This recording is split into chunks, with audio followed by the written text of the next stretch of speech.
Welcome to episode 172 of the Brainy Business, understanding the psychology of why people buy.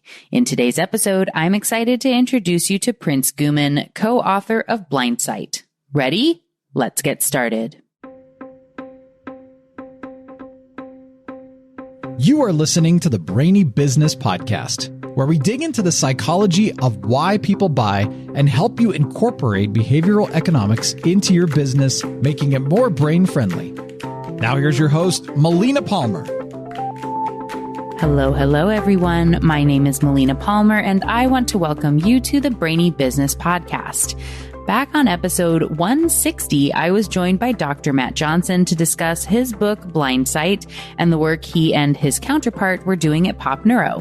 Today, that counterpart, Prince Ghuman, is here to expand on that conversation and discuss some more amazing work they're doing. One of the things I loved in this book, and that Prince and I really expand on today, is why we like the things we like. There are some things that are going to tie back to my recent interview with Troy Campbell on the science of cool. There are links to join the Be Thoughtful Revolution within the show notes if you aren't already a member, along with lots of links to past episodes, books mentioned on the show, like Blindsight, and ways to get in touch with Prince within the show notes for the episode, which are waiting for you within the app you're listening to or at thebrainybusiness.com/172. Those already on the Brainy Business list got a direct link from me in the email you receive every Friday. Not on the list yet? Simply sign up for any freebie at thebrainybusiness.com and you'll be automatically added. The freebie for this episode is the first chapter of my award-winning book, What Your Customer Wants and Can't Tell You. And if you already have the book, in which case, thank you, you'll also be automatically added to the list when you get your copy of the free PDF companion workbook. Both are housed in our free behavioral economics community called the Be Thoughtful Revolution. There's a link to join that global community in those show notes as well. Now let's jump in. Prince Ghuman, welcome to the Brainy Business Podcast. Hey, good to be here. Brainy Business. That's my jam. Thank you for having me, Melina.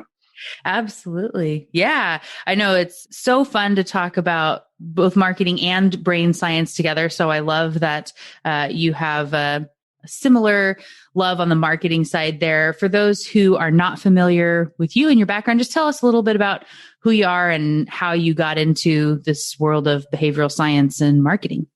Yeah, absolutely. Hi, everyone. My name is Prince Ghuman. I'm the author of Blindsight, and I'm also a professor at Holt International Business School. And my background, half of my career I spent working at startups and the other half at established corporations. And during the first half, it was during the earlier part of my career. And my attempt at getting ahead of marketing at an earlier age was to read neuroscience and psych research on the weekends. And luckily, working at a startup, you can test stuff quite quickly. And I did that. I did that for years. And that was how I dipped my toes into the world of neuromarketing or behavior science.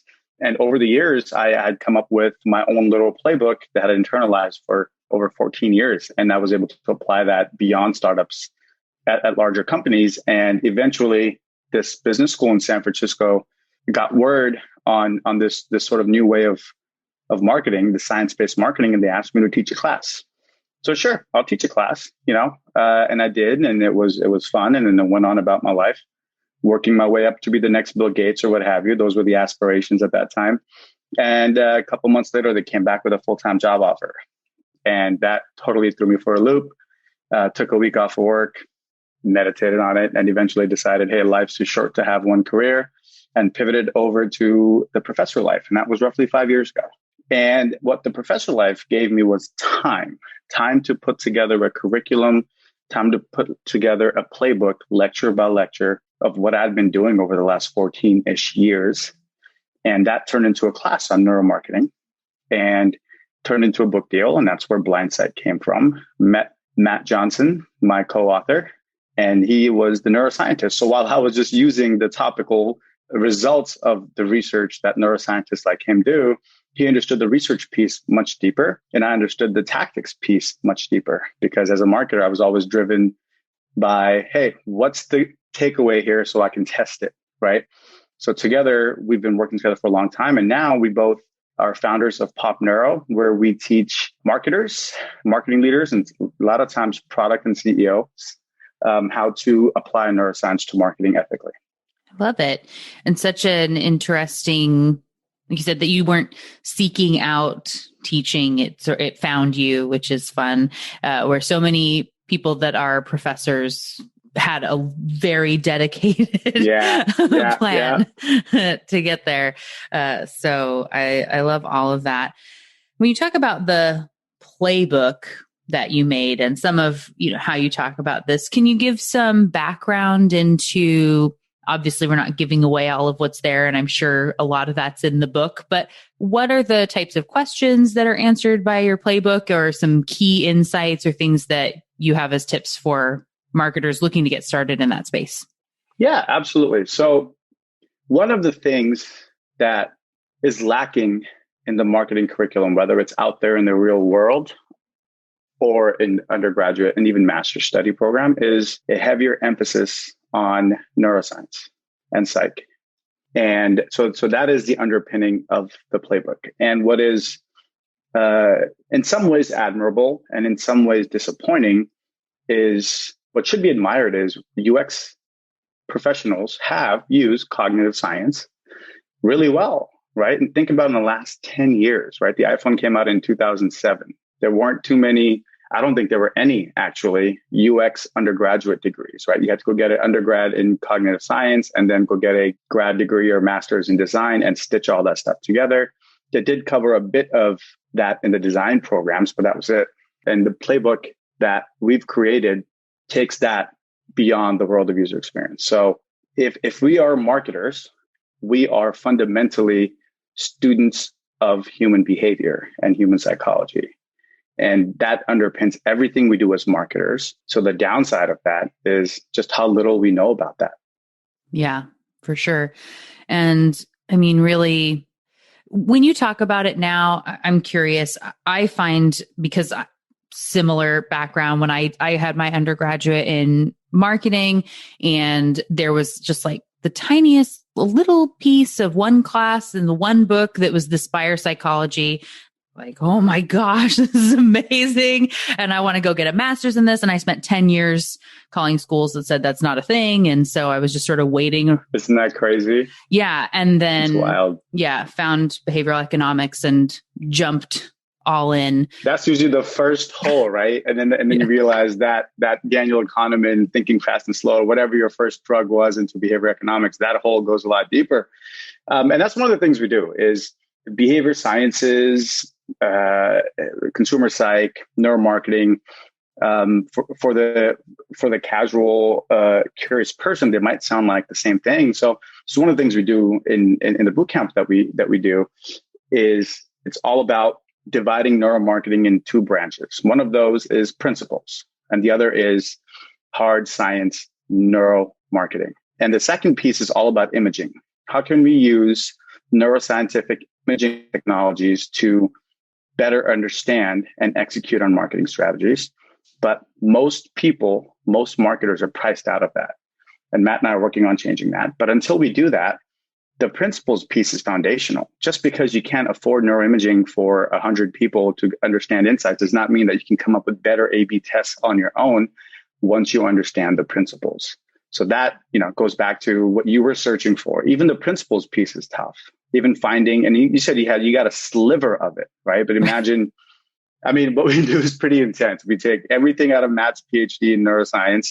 We cherry pick whatever stuff that we can apply and have tested. And then we beat you over the head with it for 3 days, 8 hours a day for 3 days. And then you walk away like your head's going to be spinning, but you'll have way more tests, even if you never go to the second branch and actually put people in an fMRI machine or EEG or whatever else. So yeah, I think the principles piece is as important, if not more important, than the traditional neuroscientific imaging techniques. Absolutely. Well, and that's, for us and Matt, talking with him and multiple others now as we're kind of coming up in this, the academia was very important to create a foundation for the field and see what's there. And then there's a, cohort of us that all, around same time-ish, over a certain span of years, we're coming in and going, I love this. And where's all the applied stuff? Like the things that seem so obvious to me, like why aren't there books on this? And why aren't we teaching people how they can use this in communication or marketing or pricing strategy and goals and all of that? And so we're all writing our books now. You're right. Yeah. Oh man. And that was the thing is I'm willing to bet that the one book that all your listeners have read or most likely have read is Thinking Fast and Slow by Daniel Kahneman. Mm-hmm. I've read that book a couple of times. I've assigned it in classes. Absolutely great book. Really puts decision-making, not the vague decision-making, but decision-making with capital D and M into perspective. However, there's no tactics on there. And of course, and that's the world. So, how do you apply the science of decision-making to web conversion, to the customer's journey in a retail environment?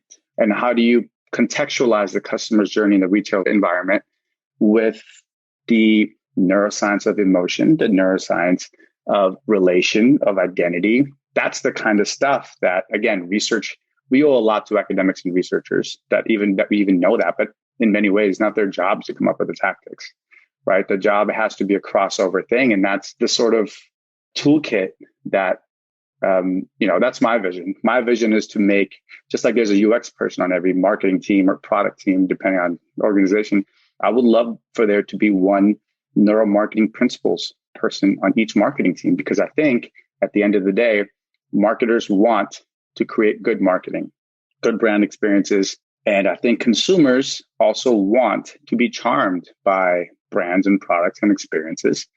And I think it can become a very good place where incentives are aligned up and people enjoy products and people enjoy making products and everything else that's revolved around that. Yeah.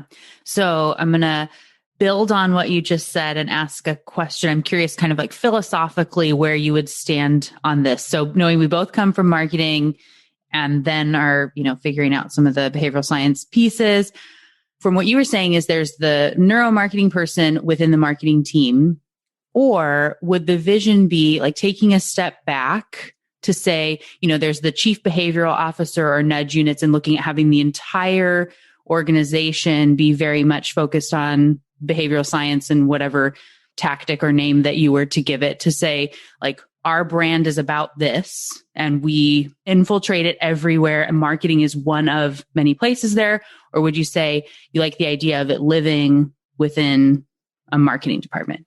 What we've seen over the last few years is the value of cross-functional teams.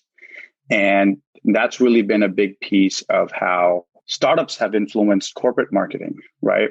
Startups, just out of no other choice, had to have cross-functional teams. Some of the original marketers on startup teams weren't marketers at all. They were engineers trying to figure stuff out because they couldn't afford marketing. Again, this is pre-Google AdWords. At that time, was all about, okay, here's we need at least a minimum of X million dollars or hundreds of thousands of dollars, and we can do X, Y, and Z exposure. And that simply didn't work for startups. So to answer your question, I'm confident that cross-functional is the answer. And when I said earlier, there needs to be one neuromarketer on each marketing team, that's the bare minimum. So yes, behavior science applies across the business world. I think every marketing position should understand behavior science. Whether you're writing email subject lines or working on brand strategy, a foundational understanding of neuromarketing principles is only going to help. And I think having a separate nudge unit kind of goes back in time a little bit. If you study the history of marketing and the evolution, it was really, hey, the engineers create the products, right? No, we're going to create this really amazing car at Ford. Just you're the coloring department. So when it's done, you guys can do your Mad Menning and do surveys and figure out a name and a color and whatever. But that simply isn't the case anymore. Engineers, whether they know or not, are a form of marketing. And your customer service and customer success team is a form of marketing. It is really ultimately, are we able to create a great brand together and a great product and a great experience together working in silos? And I think more and more over the last 15, 20 years, we've learned that that's not really the case. So I would posit the opposite. I would say, if you can afford an entire behavior science department, kudos to you. You're probably in the 95th and 98th percentile of the world. But for everyone else, having an understanding across the board is great. And if you can't get a handful of your marketing leaders in an organization to do that, then absolutely have at least one person. Right. Yeah. The dream is to have it be everywhere, but you got to start somewhere, right? You got to start somewhere, right? Yeah. You do. You do. And it is a bit of an evolution, right? So if you look at the history of marketing and the history of how they've adapted the scientific method over the years, I think this is the next step in that, right? So we took from ethnographic and anthropology studies, we took focus groups, right? And and surveying is a classic old example of collecting data from the scientific world. And we've adopted both of those. And a couple decades ago, we did the A/B testing, and now A/B test is great. So I know that there are marketers, me being one of them, felt pretty scientific when I'm doing A/B tests. Look, I got data, right? Data. But now the next evolution of that is truly understanding and coming up with better tests. Don't just do a blue versus a green add to cart button, have no idea why people are clicking it, and you move on. Now you have a psychological understanding of the psychological underpinning. You can actually come up with better tests around that, and that's really the next operating system of marketing is more deeply scientific. Mm-hmm. Yeah, absolutely. Well, let's jump in. I know I told you as we were having kind of our getting to know you conversation as we're getting ready to jump into the episode here that there are so many directions we could have gone, and I could keep talking about side peripheral type stuff like this with you forever. But I really want to touch on there's a chapter in the book about why we like, the things we like. And there are several concepts mixed in there. And I already told you a little bit of kind of where I'm hoping we can go in the conversation with that. So can you tell a little bit about this, why we like things and some things to keep in mind for our brands? Yes, absolutely. I think, understanding why we like what we like starts with the mere exposure effect. All else being equal, the more we philosophically touch something, the more we experience something, the more we are likely to prefer it, right? And in many ways, the advertising industry is what else if not a mere exposure industry, right? So it immediately gives you a scientific context there. But what is lesser known about this, and this especially applies to products looking to get mass market appeal, and it can be applied to niche products, but it is new and safe. So the philosophical question I'll pose to everyone rhetorically, do we like birds of a feather or opposites attract? Well, NAS, new and safe, is a combination of both. We like things that are different because we like novelty, and we like things that are similar because we like the safety of the similar things. However, depending on the context of the product and the brand, if something is too new, it hurts adoption. If something is too safe, it hurts adoption. For brand managers specifically, looking at where your product falls in that is a great way to come up with better tests initially. But you can always tease that out. You can always tease that out with neuroimaging to see if this is actually somewhere in between new and safe.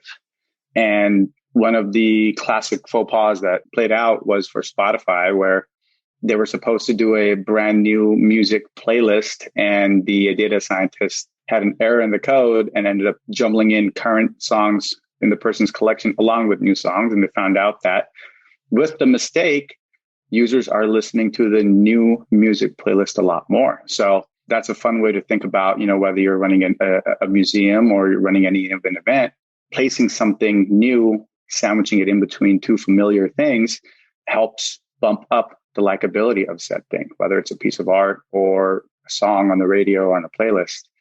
So the new and safe piece really freaks you out, right? Because it's like, wow.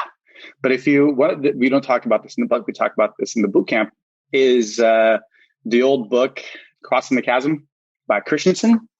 And in many ways, Gladwell popularized it with the tipping point. But what we don't think about that is the neuroscientific context of NAS, new and safe, in the context of product adoption. Think about that for a second. We've got the early adopters, the mid-early, the middle of the pack, and the late adopters. What we don't talk about is psychologically what's happening in their mind. It's an old saying for new product launches, you go after a niche first and you expand out. And product managers know that model, the early adopter model, quite a bit. What they don't realize is early adopters have a higher acceptance of imbalance between new and safe when it's tilted towards new. And as you work further up the adoption curve, what you're actually doing is working further up the new and safe curve and ultimately landing at an imbalance towards safe. Mass market sits in the middle of that, a perfect balance of NOS between new and safe.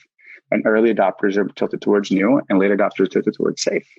Even putting those two pieces of research together, that changes how you launch products. That deeply affects how people consume products. Yeah.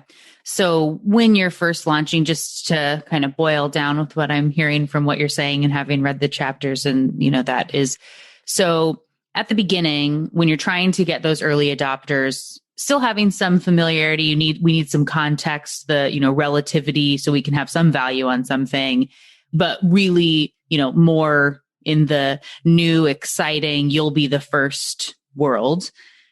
As you're progressing through and trying to get that snowball moving up the hill in our process here, we want to be incorporating, maybe shifting the messaging to be more about how it's familiar with a little bit of newness when we're trying to get the masses on board. And then by the time all the late adopters are coming, it's super familiar anyway. And so Exactly. Thank you for summarizing and articulating that really well, Melina. That's the progression of a new product launch. But imagine if you're someone like Nabisco, right? They have so many cookie CPG brands. If you want to get mass adoption of a new type of thing, just so you can add more revenue, frankly, option A would be, I want to come out with a cookie that's matcha tea based, for instance. Okay. Early adopters might jump all over it, but then you've got the middle and the late adopters, a big question mark. But if you immediately off the jump go, no, I don't want to go after early adopters. I want to go big. I want the world. I want as many consumers as I can. Then you literally sandwich it in an Oreo cookie. So you've got, instead of the classic white filling, you do the matcha filling. Then you've got the safeness, which is the familiarity with Oreos. And you got the newness literally sandwiched together into a new product launch that is aimed at mass adoption. I think it was a New York Times article. I'm not 100% sure, but I've had this saved in my topic ideas, something I want to do something about for months, that it's just been sitting there. And it was why Oreo continues to come out with these new flavors, even though the special flavors don't necessarily sell all that well. But there's also this hearing about the matcha Oreo will give you some, they're back on your radar. So I guess we're getting some availability bias there, right? To where you're thinking about them. People are talking about it. It makes you go, I could use some Oreos, right? Yeah. So maybe you went into the aisle thinking about matcha ones that you were maybe going to try it, but you went, I'm just going to stick with my tried and true, the things I like. But, so I'm so glad that you brought up Oreos and so we could talk about it. Now, there's also a second psychological experience happening in that, right? So Oreo launching new products or new flavors or collabs even, right? Here's the other thing. It also speaks to the neuroscience of attention. So attention is based on the brain's statistical learning tendency, right? Our brains are always taking into account and picking up on patterns. Many times these patterns exist and sometimes they don't. Your brains pick up patterns anyways, like looking at the cloud and looks like a rabbit, for instance, right? Statistical learning. When you've known Oreos for decades, it's really hard for Oreo to break through that statistical learning pattern of your brain. Attention is breaking that statistical pattern. So for Oreo to get attention from consumers who already know a lot about Oreos, hey, a really crazy flavor might do exactly that. And it absolutely does. Now, ultimately, only Oreo would know how much sales and how many, what the brand lift is via their online listening platforms. But ultimately, scientifically, that's a test that I would run 10 out of 10 times if my goal was to grab attention for the Oreo brand, even if people don't actually buy the matcha cookie Oreo. Their eyes are going to perk up. It's going to break that pattern and hence gather attention. Okay. Well, I'm super glad that you brought up pattern recognition because I had someone in my global community of people with interest in behavioral science, behavioral economics, the Be Thoughtful Revolution. We had someone ask a question about patterns. His name is Julian. And it's kind of lengthy, but I'm going to read it because I think it is fitting. And we'll see if you have an answer for this. Okay. Dun, dun, dun. Okay, so he says, there's a question about pattern recognition. It appears as if we like patterns and gain pleasure out of accurately recognizing patterns. Think about the pleasure we gain out of knowing our favorite song or mastering a guitar hero riff or accurately guessing what will happen in the film. Reflecting on it from an evolutionary standpoint, it makes sense to see patterns. If we see a particular bush and build the association that the bush usually has juicy berries on it, building the association of bush equals reward is going to be a good thing. I see this directly being associated with the dopamine serotonin loop and how habits form. But why is it that we get pleasure out of pattern recognition even without a direct reward? For example, many computer games provide pleasure as you begin to recognize and master patterns, but offer no real reward. It's as if simply the pattern recognition itself is what causes the pleasure. There's many, in that deceptively simple few sentences, there's many things happening. I know. One of the things is unpredictability in of itself gives you a bigger hit of dopamine, right? Mm-hmm. So although we might find Sudoku puzzles or what have you rewarding because we're figuring it out, unpredictability really hits the reward center a lot harder. So that's one thing that is sort of, it's an assumption that isn't quite clear in that question, and that we can, if Julian was here, we can nerd out on that, especially when Matt's around, right? Yeah. But that's one of those things is like, I want to make sure we're clear on that. And the brain's pattern seeking behavior primarily happens behind the scenes. It just drives a lot of what we do, right? It drives our attention. It drives our sense of association, which ultimately is what brands do, right? A brand is an association created via neural networks over time, right? So it is because of that attention-seeking behavior, we crave a Corona on a beach instead of a Heineken. It's why Coca-Cola equals happiness. All those associations have been intricately created by brands over the years, and that's because our brain is picking up on that. So we do have the statistical learning to thank for those things. But the rest of that question probably requires a deeper dive, and I have to read it because, like I said, it was deceptively simple, but it's actually way more dense than we might give it credit for. Yes, for sure. Well, and, we've been talking about having you and Matt come in and chat with the group inside the Be Thoughtful Revolution, which might happen before this episode releases. We'll figure it all out, but I'll make sure that Julian knows in advance and give him the heads up. But I think, like you're saying, even that familiarity bias and or mere exposure effect, as we're talking about here, is a key in there to where it feels like you have an achievement of, oh, I know how to do this, right? So you weren't necessarily expecting it to come back. Like you said, getting some of that dopamine for that unexpected reward makes you a little bit happy. And then you feel like you can be faster this time, which our brains like to be better than they were before. So we get a little confidence boost and we feel good about it, but it doesn't happen every time. So then we still have anticipation, right? There's just like a lot of stuff going on. There is. And then there's the evolutionary biologist angle as well, right? We are biologically programmed. Let's put it this way. It's called the pursuit of happiness for a reason. It's the pursuit that gives us the most amount of pleasure, not the achievement of happiness. It's because biologically we're programmed to want more mates. And if we were just happy, then we wouldn't procreate. And again, the rabbit hole goes deeper yet again. Right. But the evolutionary biologist perspective is also so interesting. And it's shown time and time again. It's the unpredictability. We're programmed to feel more of a reward, which is a mechanism for repeating that behavior, no matter how unpredictable it may be. And to go back to the video game examples that Julian gave, so many of these video games are 100% to specific types of games based on unpredictability. Even games that were traditionally not designed for that are now designed for that. I'm not a big gamer, so any gamers in the audience, forgive me if I sound like a parent trying to recite a video game, but adventure games and shooting games like 20 years ago, the Dooms of the world and whatever else did not have unpredictability as part of the design element. Today, Call of Duty, for instance, one of the most downloaded games in 2020, Warzone, what they have is this loot system that you don't know what you're going to get when you open up a box, for instance. And this is something that is taken from role-playing games from also back in the day, but they had sort of triangulated on this earlier. It's like, hey, you're whatever game it is, and you might open this box and it might be a golden axe that's super rare, or it might just be another wood thing, right? And that unpredictability is what keeps people coming back. So it increases engagement. And now they're using that across, NBA, soccer, FIFA, NFL. They're using that game mechanic across the board in genres of games that we've never seen historically. It's because unpredictability works to increase engagement. Well, even just going back for board games, Monopoly with the chance cards, you don't know what's going to happen, or the community chest, I might have to pay money. I might get some money. I don't know. Yeah.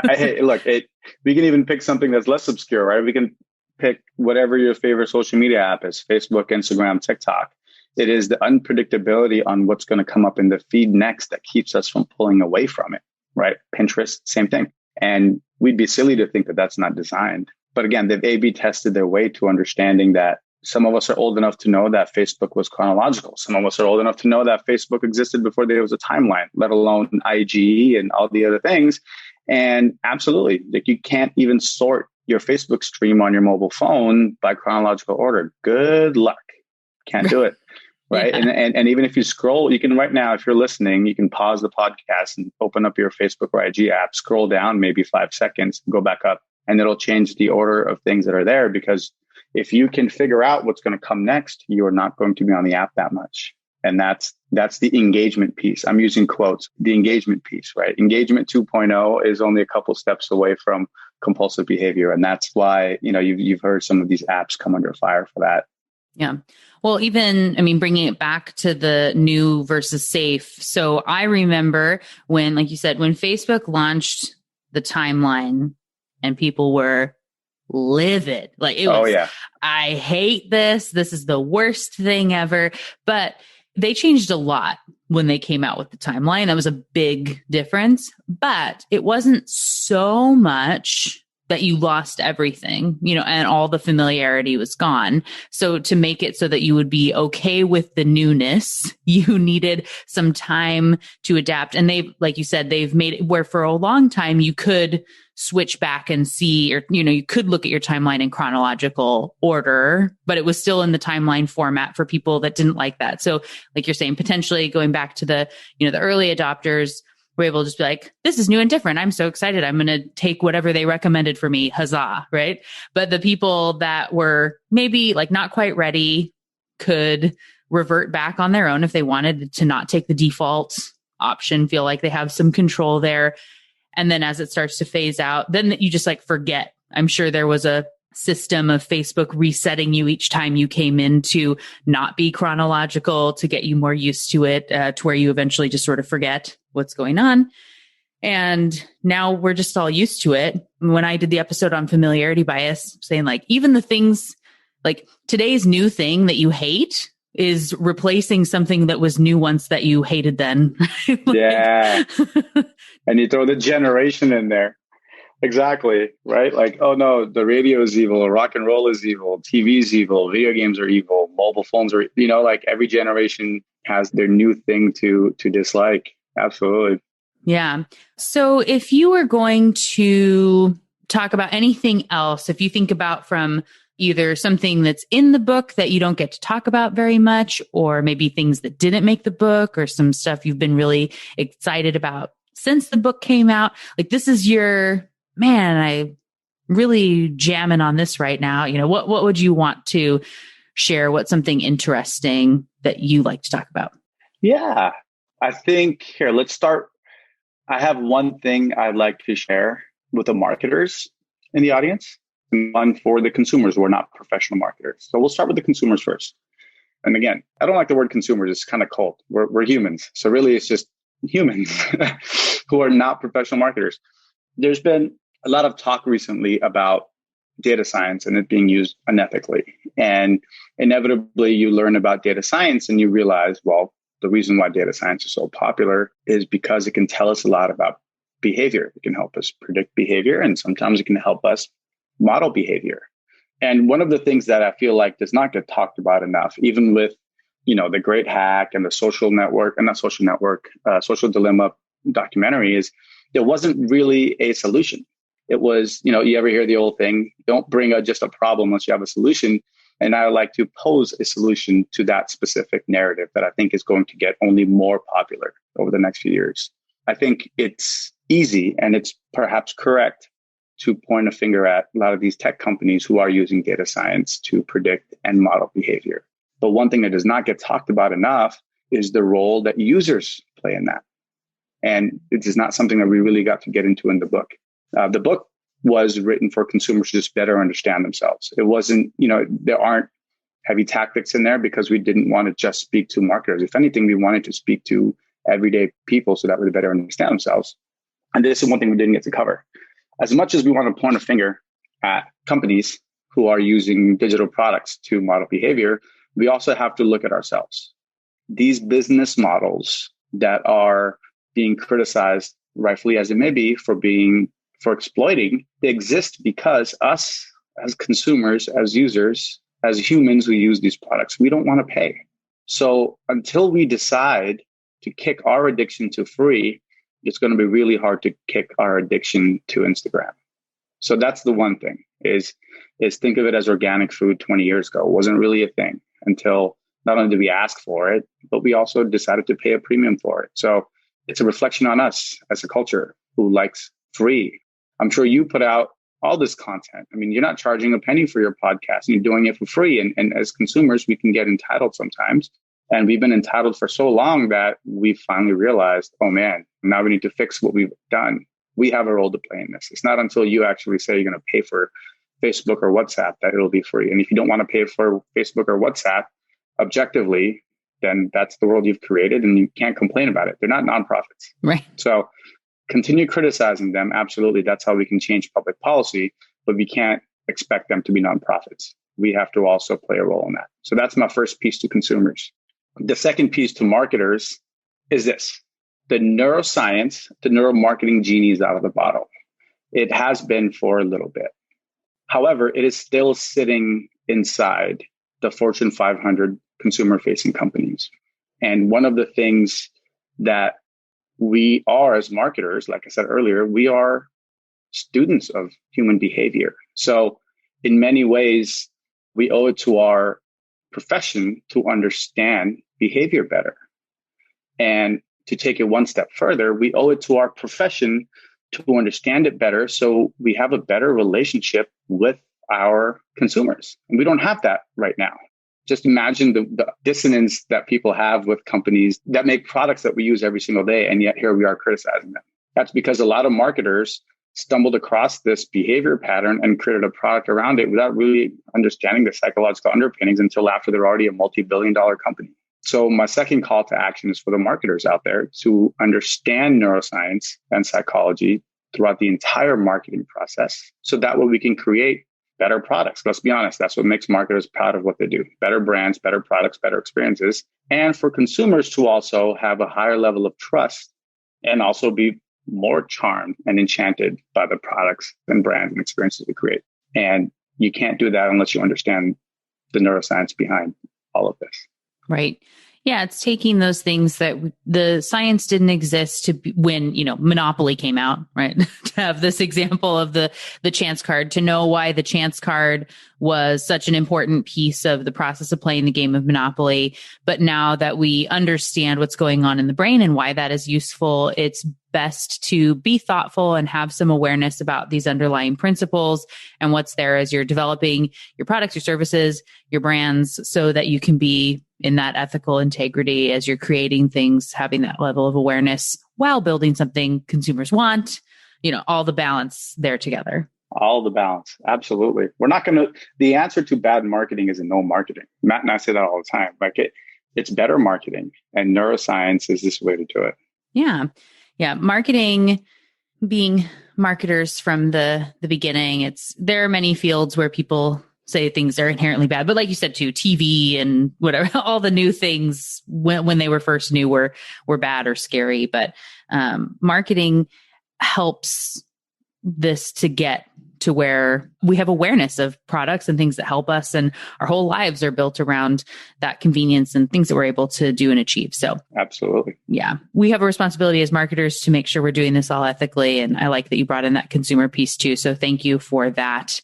So as we wrap up here, for everyone who wants to know more and learn about where to get in contact with you, and you've talked about some of the, the course you do through or boot camp at Pop Neuro and the book, what's the best way to learn more about you and get in contact? popneuro.com. It's got links to the book in there. It also has links to the boot camp, the 3-day boot camp we do. And we also have an on-demand pre-recorded boot camp. So if you can't commit, like Melina and I were talking about, the intense 3-day, that's fine. You can take it at your own pace and it's pre-recorded, same exact content. It's just not live and all the value that comes out of live. And if you're not a marketer, check out the book. Each chapter was written to feel like its own mini book. And each chapter was written so that you can hopefully, the biggest compliment you could ever give us is, hey, I understood myself better through my purchase behavior because I read Blindsight, because that was our end goal. So yes, popneuro.com, or just go to Amazon and type in Blindsight. Awesome. We will, of course, have links for those in the show notes too, to make it nice and easy. And I will say, I do like the format of the book that you tackle some big questions per chapter, but they're not hefty feeling. For something that's from a neuroscientist and people teaching neuromarketing and whatnot, you might be afraid that it's going to be big, scary words that make you have to go do a lot more reading. It's very conversational, talk a lot about pop culture and Star Wars and popular comedians and so Jay-Z much in there. And Drake and stand-up comedy and all sorts of fun stuff in there. Yeah. Yes. I know I had when I was reading and it said rereading this chapter, like we were saying, and it had the Call Me Maybe reference. I was like, oh, great. That's going to be stuck in my head for now. So thanks for that. Done, and our job is done. Yeah. Our job is done.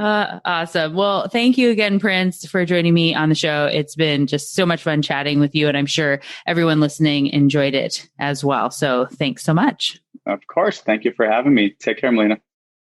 Thank you again to Prince Ghuman for joining me on the show today. What got your brain buzzing in today's conversation?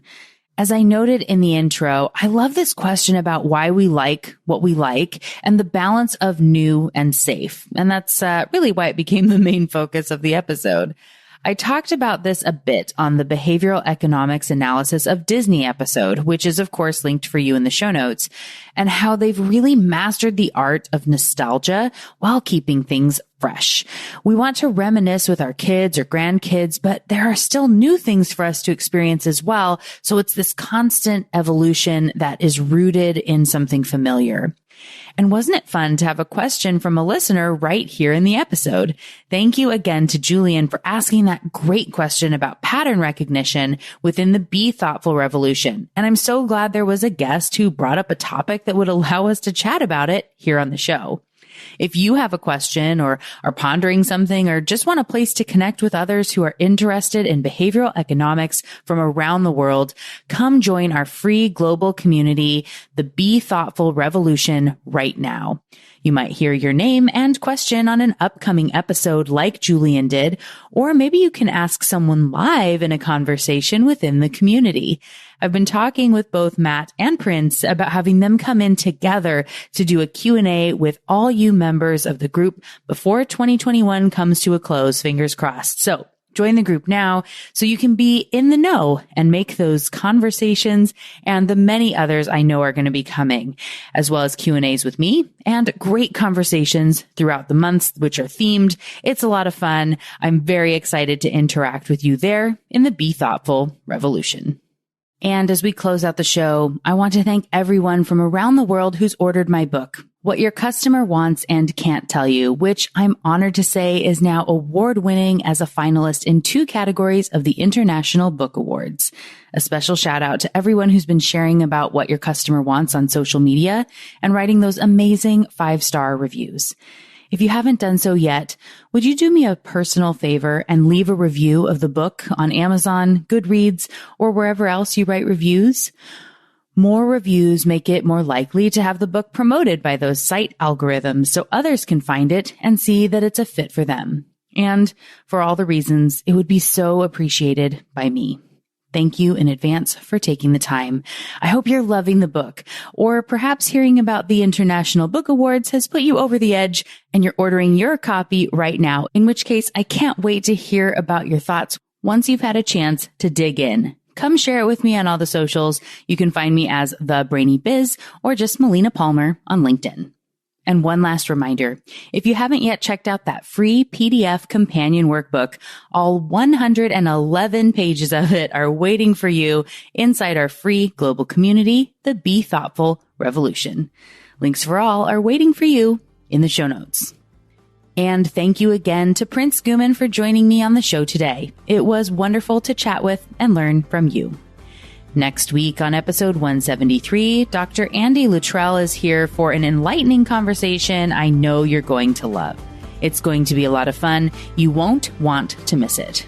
Until then, thanks again for listening and learning with me. And remember to be thoughtful. Thank you for listening to the Brainy Business Podcast. Melina offers virtual strategy sessions, workshops, and other services to help businesses be more brain-friendly. For more free resources, visit thebrainybusiness.com.